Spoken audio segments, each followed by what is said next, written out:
Na nossa aula sobre orçamento público, veremos agora o que deve ser monitorado e avaliado para um efetivo controle social do gasto público. São 3 blocos de questões a serem observadas. Primeiro, o que deve ser monitorado e avaliado no processo de planejamento orçamentário. Segundo, o que deve ser monitorado na execução, ao longo da execução orçamentária. E terceiro, um aspecto importante no processo de execução orçamentária, que são as compras públicas. Aqui, o objetivo é indicar tópicos muito específicos e muito concretos que merecem a atenção daqueles que estejam praticando o controle social do gasto público. Então, começando pela avaliação dos documentos e do processo de planejamento orçamentário.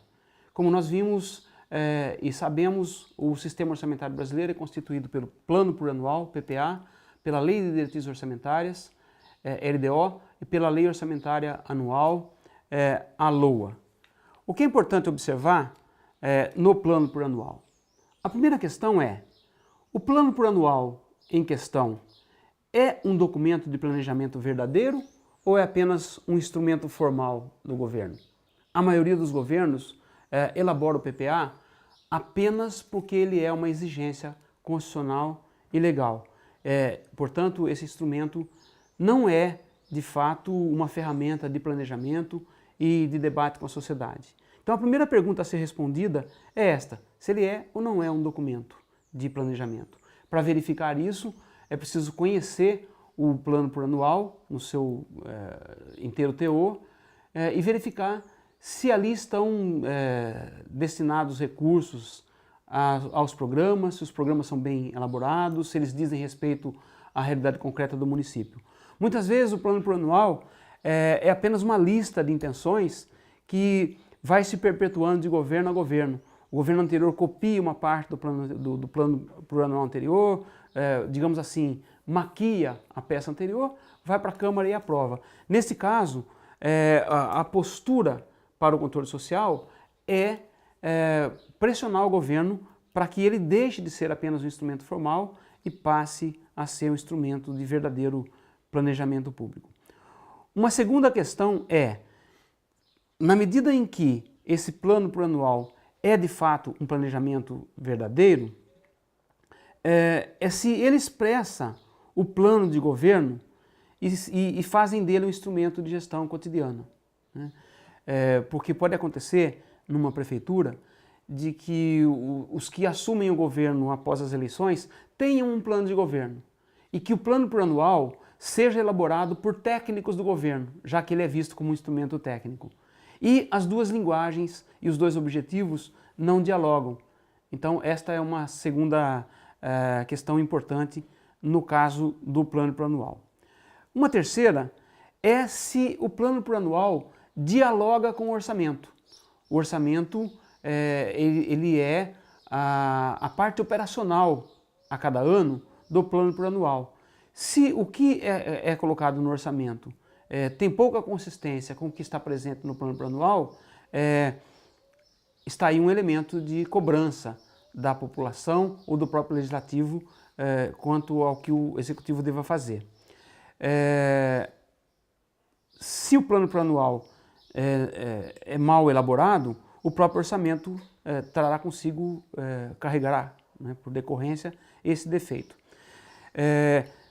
Digamos outra vez que se trate de um bom plano plurianual, ele é um instrumento de gestão, ele é o plano de governo.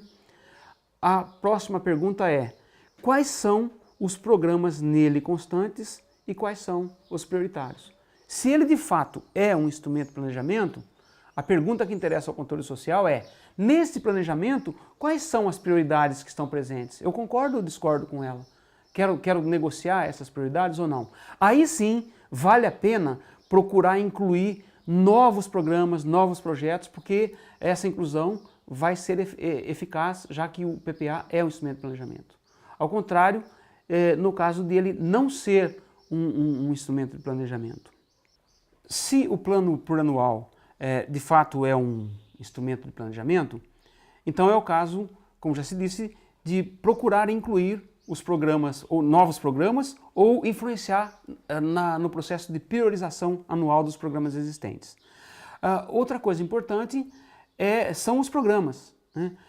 Os programas que constam do plano plurianual estão bem desenhados, né? E deles constam o diagnóstico, as ações e projetos, quais os recursos serão utilizados, existem indicadores de desempenho, existem mecanismos de gerenciamento. Há zelo, essa é uma outra questão, há zelo por parte do governo para atualizar o plano plurianual. Veja, nós temos um plano que vale para 4 anos.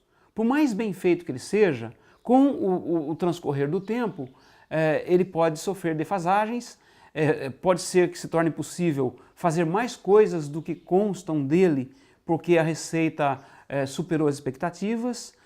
Pode também acontecer o contrário, que as receitas tenham frustrado as expectativas e, portanto, seja preciso cortar.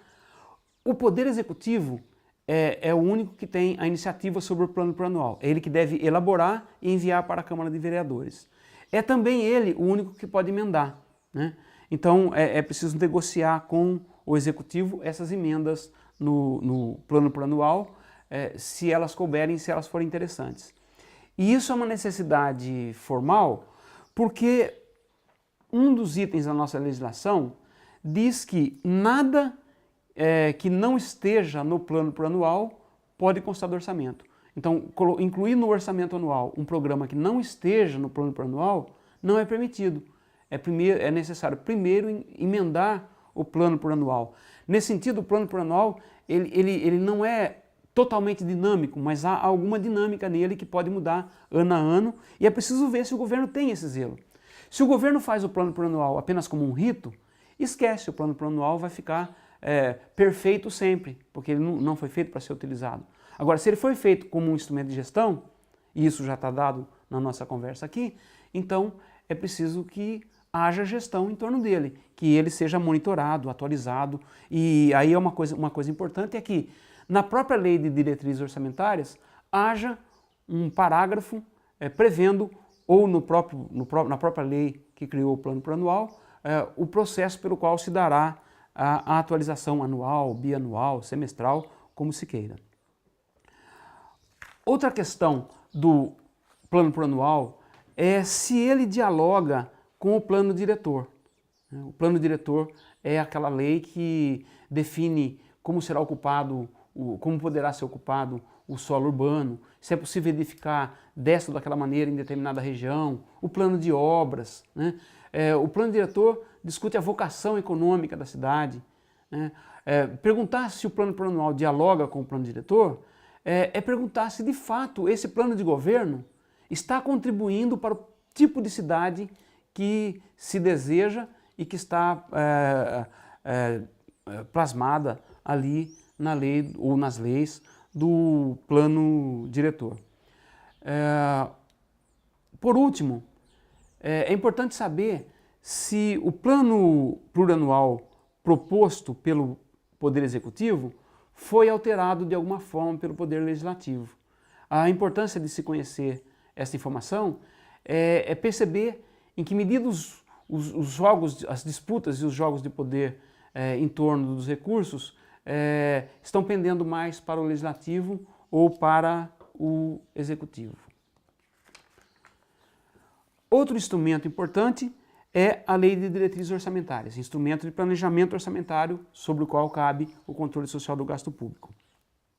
Que itens são importantes a observar? Ou que aspectos, por quais aspectos é importante lutar para melhorar a Lei de Diretrizes Orçamentárias?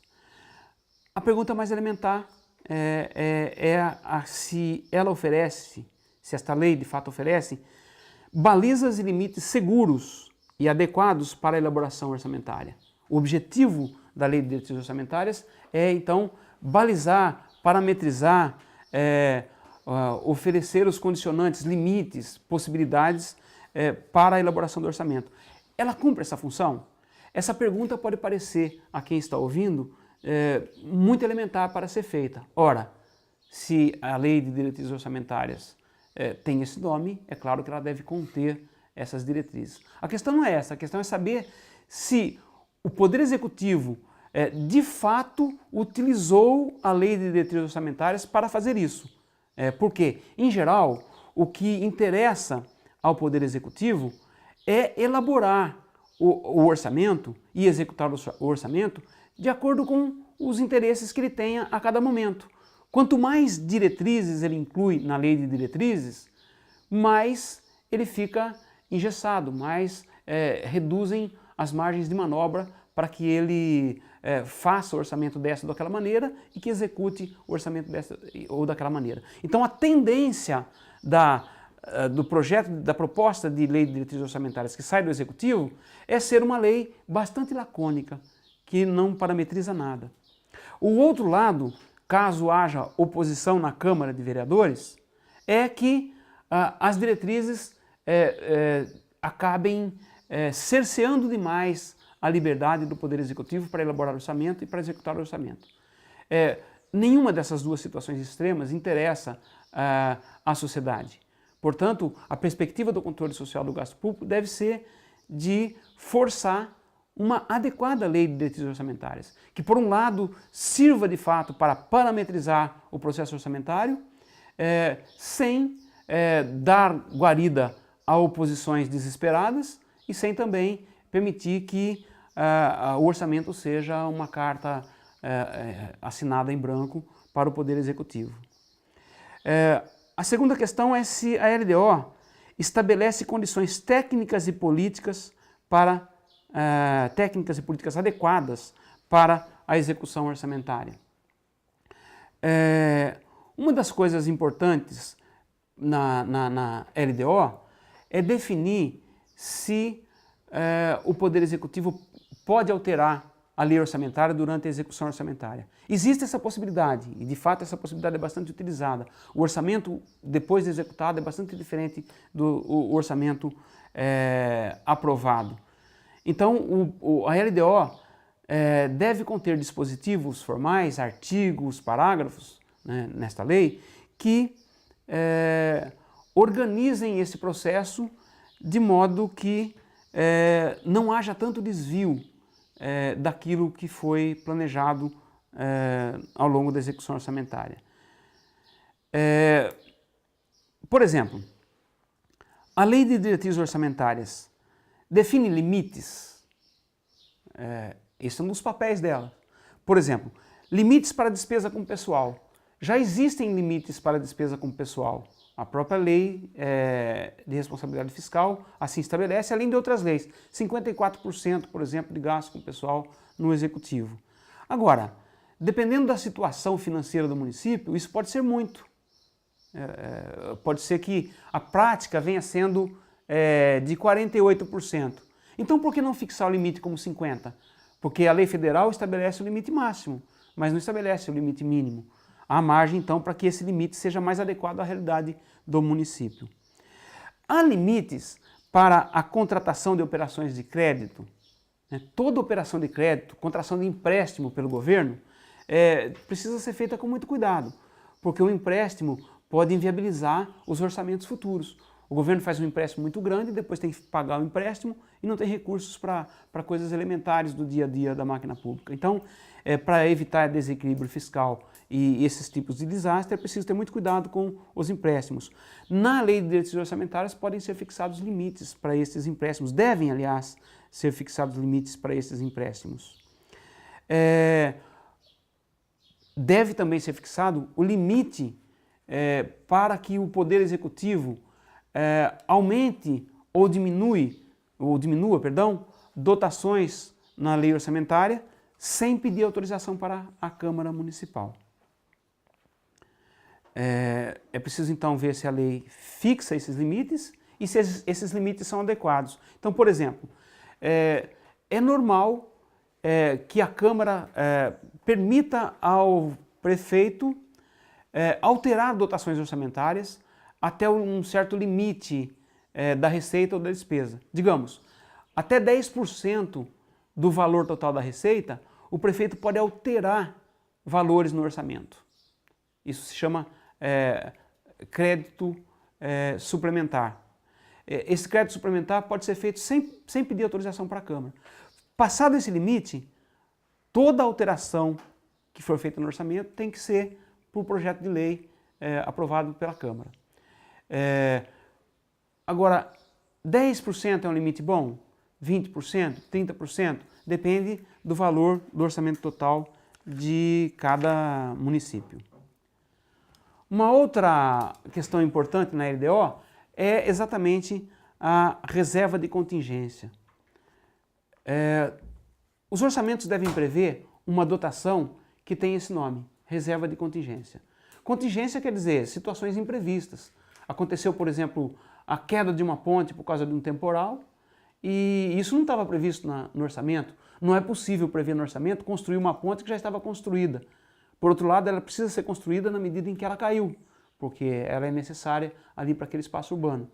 Então, para essas situações contingenciais, é preciso ter uma reserva para que o governo não seja surpreendido em situações como essa. Então a questão é, existe essa previsão? O volume dessa previsão é adequado? Às vezes, essa reserva de contingência é superestimada, é colocado um valor muito alto ali. Para quê? Para depois usar essa reserva de contingência para desviar para outros gastos, usando os créditos suplementares antes mencionados, né? Outro aspecto importante são os critérios para limitação de despesa ou contingenciamento. Se a despesa não estiver tendo aquele ritmo esperado dentro da estimativa, pode ser necessário conter esses gastos. E qual será o volume de contenção para cada secretaria, para cada função? A Lei de Diretrizes Orçamentárias deve prever isso, né? Por último, a Lei de Diretrizes Orçamentárias de fato contém dispositivos que fazem aquela ponte necessária entre o PPA e a Lei Orçamentária Anual. Veja, o plano plurianual é para 4 anos, a Lei Orçamentária é para 1. É a Lei de Diretrizes Orçamentárias que vai definir os critérios para escolher dentre as prioridades quadrienais as anuais. Ela cumpre esse papel?